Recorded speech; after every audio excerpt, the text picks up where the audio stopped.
ઉભો લાઈટ ચાલુ કરું.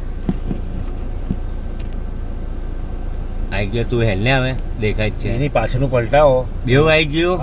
અમે મહિન્દ્રાના જે મૂછમોડા પાસે શોરૂમ છે, આપણે કાર્નિવલ મહિન્દ્રાનું શોરૂમ આવેલું છે, ત્યાં અમારી ગાડી એ લોકોએ કમ્પ્લીટ કરીને આપી છે. અને જે અહીંના સીઓ સાહેબ છે, આપણે ભાવિનભાઈ નામ છે એમનું, એમને પણ સારો સહકાર આપ્યો છે. અને બીજા મેડમ છે જેમને અમને આ ગાડી પસંદ કરવાની અંદર એમનો જે સિંહ ફાળો હું કહું છું કે બેન ના હોત તો અમે આ ગાડી ના લેત. એ સ્વીટી મેડમનો પણ ઘણો ખૂબ ખૂબ આભાર છે કે એમને આજે અમારું આ બધું જે હતું પ્રોબ્લેમ એ સોલ્વ કરી આપ્યો છે અને બહુ સારી રીતે એમને અમને હેલ્પ કરી છે. તો હવે અમારો જે કંઈ પ્રોબ્લેમ હતો એ જે સીઓ સાહેબ છે એમને અમારો પ્રોબ્લેમ સોલ્વ કરી આપ્યો છે. અને હવે તમે જોઈ શકો છો ગાડી બધી રીતે ઓકે છે.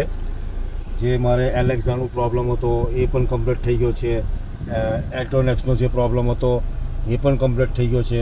હું સીઓ સાહેબ અને જે સ્વીટી મેડમ છે એમનો ખૂબ આભારી છું ને કે એમને મને આ ગાડી જે કમ્પ્લીટ કરી આપી એ બદલ હું એમનો ખૂબ આભારી છું. નમસ્કાર.